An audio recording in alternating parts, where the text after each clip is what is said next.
Assalamualaikum warahmatullahi wabarakatuh.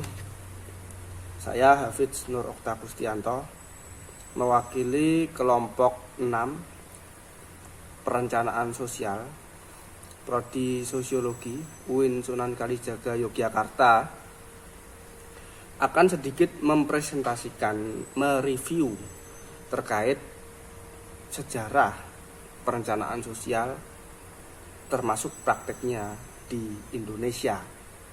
Khususnya kali ini saya akan lebih banyak membahas terkait perencanaan sosial, penjalanannya dan evaluasinya di Daerah Istimewa Yogyakarta. Baiklah, saya akan menunjukkan satu buku yang mana ini menjadi salah satu acuan dari kami, terbitan pemerintah Daerah Istimewa Yogyakarta, terkait sejarah pemerintahan Daerah Istimewa Yogyakarta. Nah, sebelum itu kita perlu mengetahui terlebih dahulu sosial ini sangat dinamis, seperti itu ya. Indonesia sebagai negara dengan penuh kemajemukan tentunya memiliki sosial yang menarik dan beragam tentunya. Maka dari itu sudah sejak dahulu, sejak dijajah ya, perencanaan sosial yang dilakukan oleh Indonesia itu untuk memerdekakan negara kesatuan Republik Indonesia, melepaskan dari cengkraman penjajah gitu ya. Nah, kemudian setelah itu tercapai, perencanaan itu terjadi pasca kemerdekaan itu ya, terkait ideologi, terkait dasar negara, perundang-undangan dan lain sebagainya ya, sistem pemerintahan dan lain sebagainya gitu. Nah, kemudian hingga saat ini perencanaan itu masih terus berlanjut gitu ya. Mulai dari perencanaan yang itu memang direncanakan secara jangka pendek atau jangka menengah maupun jangka panjang gitu ya. Nah, jangka pendek ini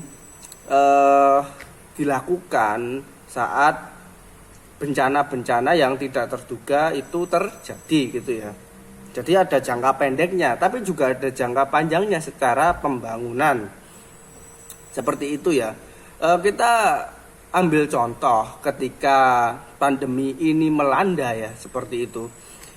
Pandemi ini terjadi gitu ya. Perencanaan perlu dilakukan oleh kita semua ya, seluruh elemen masyarakat gitu ya, bangsa dan negara gitu ya, dari mulai ya secara vertikal maupun horizontal gitu ya.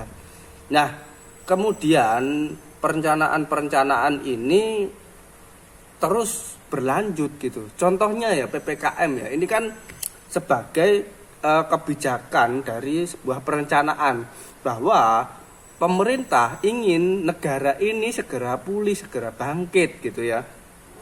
Segera bangkit, maka kebijakan yang ditimbulkan atau yang dibuat itu pembatasan kegiatan masyarakat. Bagaimana kita tetap bisa hidup berdampingan dengan virus corona gitu ya. Tidak kemudian kita tidak bisa melakukan apa-apa, tapi kita tetap bisa menjalankan kehidupan secara biasa, tapi ada sedikit perbedaan terkait protokol kesehatan gitu ya. Nah, seperti itu. Data-data yang saya peroleh dari Bapeda ya, maupun dari BPS Badan Statistik ya, bahwa kalau di laporan itu prosentase keberhasilan dari perencanaan yang telah dilakukan pemerintah itu mencapai 100% semua tentunya ya. Itu dari sudut pandang pemerintah. Tapi kita perlu melihat esensial atau kesuksesannya ya, apakah program itu ternyata masih hanya ya sebatas ya sudah berjalan saja, terjadi saja, dilaksanakan saja seperti itu. Kita bisa melihat ya bansos ya. Salah satunya ini bansos. Ini yang sangat saya kritisi ya, bansos. Kenapa? Permasalahan-permasalahan sosial ini kurang sekali menghadirkan orang-orang yang berkompeten di bidang sosial gitu ya. Sosiolog ini kurang dilibatkan. Contohnya ya, ini kan koordinator dari pandemi ini kan bukan orang yang memang itu bergerak atau membidangi sosial. Tapi kita lihat apa bidang mereka, kan seperti itu.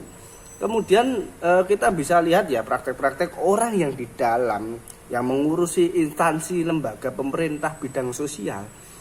Itu orang-orang yang seperti apa, begitu loh. Nah, maka perencanaan ini kami pikir kurang efektif gitu ya. Ketika bantuan sosial hanya dipahami secara keuangan, secara ekonomi ya, dikasih 300.000, dikasih 600.000 gitu ya. Kemudian uang itu habis, sudah tidak ada follow up lagi. Seperti itu. Bahkan sempat terjadi juga kan korupsi dana bantuan sosial gitu ya. Nah, ini perlu memang dikaji lagi perencanaannya, di mana data-data yang saya dapat itu mengatakan sudah 100% semua. Baik dari sisi ekonomi, baik dari sisi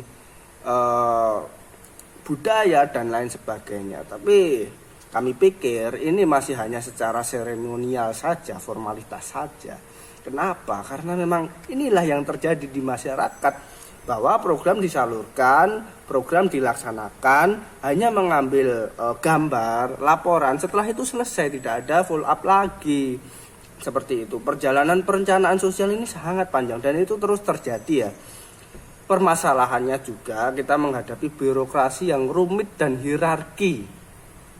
Itu yang sangat susah ya, bahwa harus ke sini, harus ke situ, ke sini dulu, kembali lagi ke sini, nanti dikembalikan lagi dan lain sebagainya.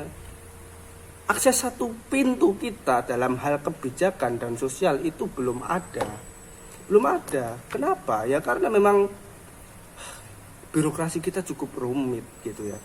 Ini menjadi PR untuk kita semua dalam merencanakan sosial yang lebih sederhana, tapi memiliki esensi dan efektivitas yang luar biasa gitu.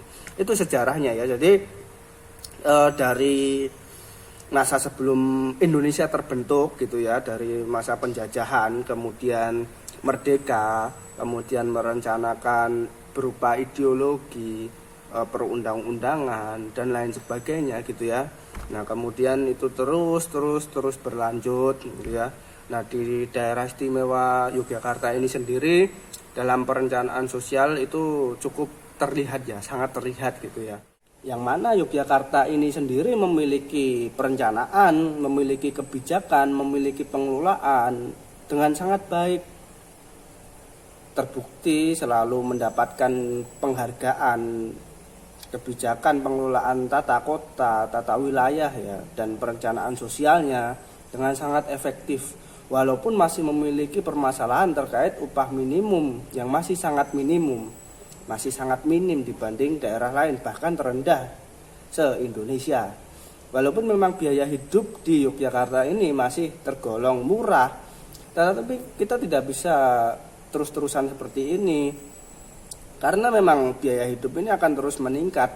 Sedangkan kalau upah minimum ini tidak ditingkatkan, maka kesejahteraan akan sangat menurun, pola sosial akan memiliki banyak kendala permasalahan, mulai dari pengangguran, kemiskinan, yang nanti akan menimbulkan permasalahan-permasalahan lain seperti kriminalitas gitu. Nah, maka dari itu sudah sepantasnya ya untuk meningkatkan upah dan memperbaiki kebijakan-kebijakan perencanaan sosial yang sudah ada dan memperbaharuinya seperti itu. Itu saja, terima kasih kepada Bapeda, kepada Perpustakaan Masjid Gede Kauman, kepada CV Multilisensi yang sudah memberikan sama BPS ya, Badan Pusat Statistik, yang telah memberikan data-data, memberikan referensi, memberikan sumber kepada kami untuk kami review gitu ya terkait perencanaan sosial. Terus majukan sosial, perbaiki terus perencanaan, kebijakan, pengelolaan dan lain sebagainya untuk sosial yang lebih baik, karena memang sejarah sosial ini terus akan berkembang, terus akan berjalan. Sosial itu sangat dinamis gitu, dan memang perlu ide-ide baru, gagasan-gagasan baru, pembaharuan yang itu sangat baik dan efektif. Cukup sekian, terima kasih, segala kekurangan mohon maaf. Salam.